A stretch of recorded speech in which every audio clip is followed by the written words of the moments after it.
All right, so Conor McGregor, the notorious one, the former two-weight division champion of the UFC, who has long time been rumoured to be fighting on the White House card. I mean, he announced it. Deal signed, delivered. It ain't a negotiation. Wow. McGregor will compete in the White House. Michael Chandler announced it. They went on Fox Sports. They've been all over the place talking about it. Michael Chandler's been sitting around like a good little boy for about 3 years now. Well, he ain't going to be on the card, right? Dana White came out recently and said they've kind of moved on from that. I know there's like all the talk of Michael Chandler and Conor. Do you see like that as like a realistic thing happening? I mean, that was a couple years ago. And I get it, okay? He got badly beaten by Paddy Pimblett, and he's been struggling to win fights. Entertaining guy, and I wish him all the best, and I look forward to his next fight. But it ain't going to be against Conor McGregor. But Conor McGregor, according to his recently deleted tweet, he's back. He's coming. He's on. I'm coming! What did he say? He said, I have been offered an opponent, and I accept. He said, I've been offered an opponent, and I accept. Waiting on my contract. Now, that tweet recently got deleted as well. One would assume, right, reading between the lines, could be wrong, that he's telling the truth, that he got the offer, they've agreed an opponent, and he was very excited, so he tweeted about something, then he was like, oh shit, I'm not supposed to say anything yet, or whatever, so he deleted it, okay? And obviously, it's a nice little PR move, it generates some interest for Conor McGregor, and the interest for Conor McGregor, he doesn't need to generate interest, let's be honest, okay? Everyone is still very much gonna tune in. There's a lot of people out there going, oh yeah, he's had his best time, you know, he lost his last few and all the rest of it. Bullshit. Bullshit. This is number one bullshit. Conor McGregor's fighting on the White House card. You're all going to tune in. Everyone's going to tune into the White House card anyway. But the question is, who is he going to face? Now, I'm going to throw it out there. Yes, Jorge Masvidal was calling him out recently. I did a video on that. Masvidal came on my podcast, Believe You Me. If you don't watch the Believe You Me podcast, what are you doing with yourself? Call yourself an MMA fan. If you want to watch some good content and have some funny laughs, okay, tune in. Me and Felder, we run a good show. Masvidal came on. He's trying to get that fight, okay? So for me, it'd be a great honor, man. And whether it's that leprechaun rumored that everybody's hearing or it's King Kong, I don't get brother. But Nate Diaz, that is correct. Stockton's own, king of the face slap, whatever you want to call him. I don't give a I don't give a either. I don't give a either. Nate Diaz, he was never far away from a bit of controversy, okay?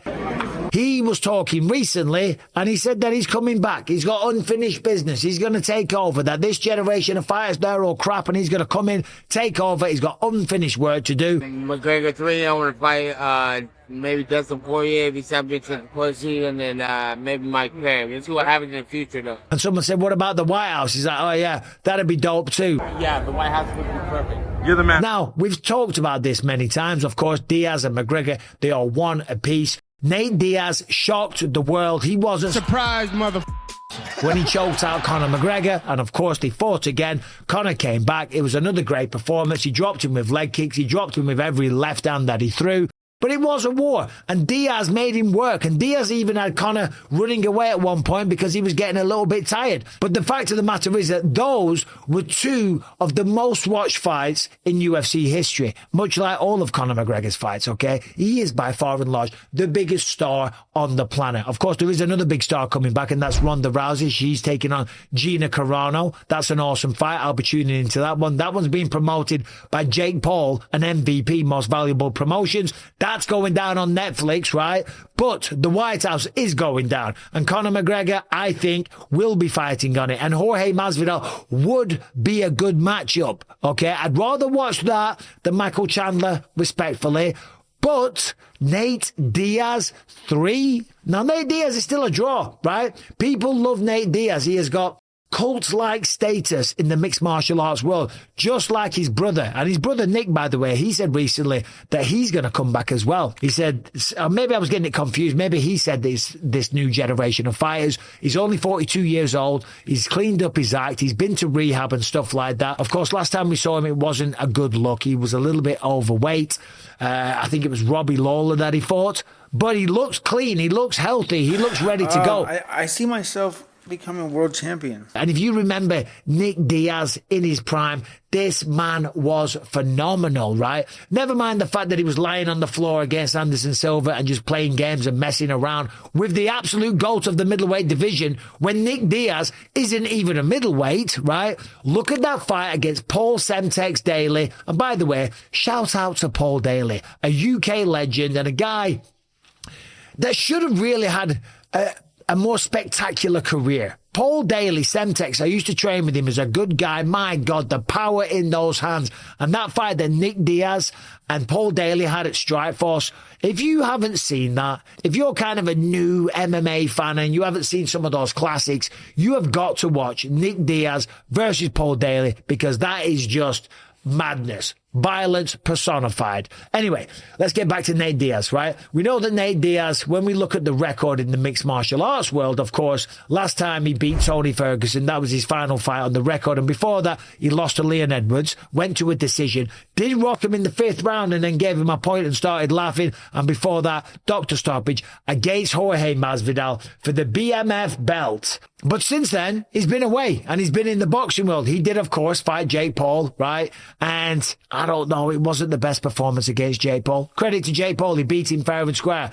And the next time out, it was against Jorge Masvidal at the Honda Center. I was there. The Honda Center is a huge arena. It's where they have a lot of the UFCs. Masvidal and Nate Diaz, they threw down. They went the distance, 10 rounds. And what a fight that was. Nate Diaz got the decision. I thought it should have went to Jorge Masvidal, but it was bloody entertaining and everyone in the building was thrilled, apart from Jorge Masvidal, because he never got paid. But he has just been announced the winner in a lawsuit. I forget how much it is now. It's like $5 million, something like that. So they've got to pay Jorge Masvidal. Didn't I hear, though, that you got awarded $20 million? No, 5.3. Well, 5.3, 20, whatever. You got your 5.3, but you got to collect it. But let's talk about it, though. Nate Diaz, Conor McGregor 3, right? I do think there's a good chance. Something unexpected. Something to get the fans really, really excited about. And, of course, it is a bit of a throwback. And they do have unfinished business. Now, of course, there is unfinished business for Dustin Poirier and Conor McGregor as well. Of course, Conor McGregor would love another crack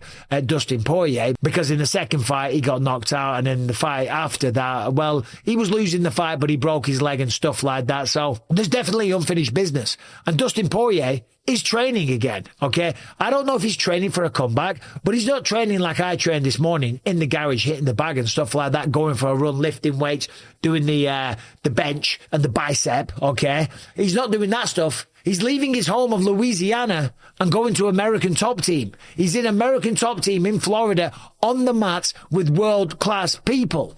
Dustin Poirier might have the itch, and that's what a lot of fighters struggle with. They really do, because it's all they've known. And yes, the money is one thing, but that's their purpose. Like, look at Tyson Fury. He's coming back. He's retired 5 times, okay? He said that he was inspired by Anthony Joshua and those 2 poor gentlemen losing their life and then realizing that, hold on a minute, tomorrow is not guaranteed. What am I doing? I'm a boxer. I'm coming back. And of course, you can make a few quid at the same time.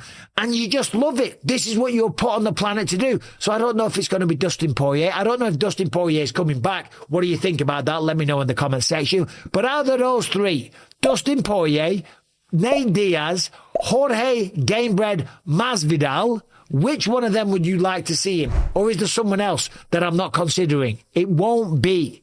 It will not be Michael Chandler. Dana even confirmed that. Let me just bring up the UFC rankings really quick to see if there is anyone else. Because I don't think Conor, respectfully, he's looking at becoming a champion again. Of course, he would love to become a champion again. Of course, and he could potentially achieve that. It's not going to be easy against Ilia Topuria.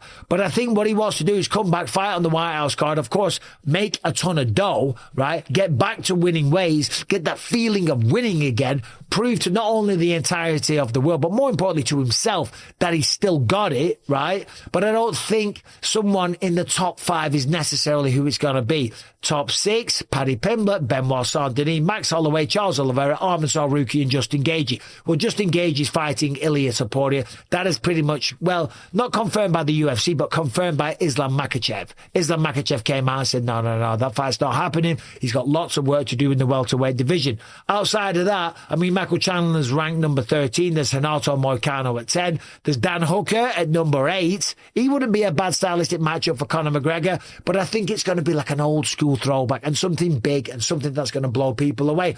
Dustin Poirier would do that. I think Jorge Masvidal would do that. And certainly, a third fight with Nate Diaz, that would definitely blow the roof off the White House lawn, if it even has a roof. I don't think lawns do.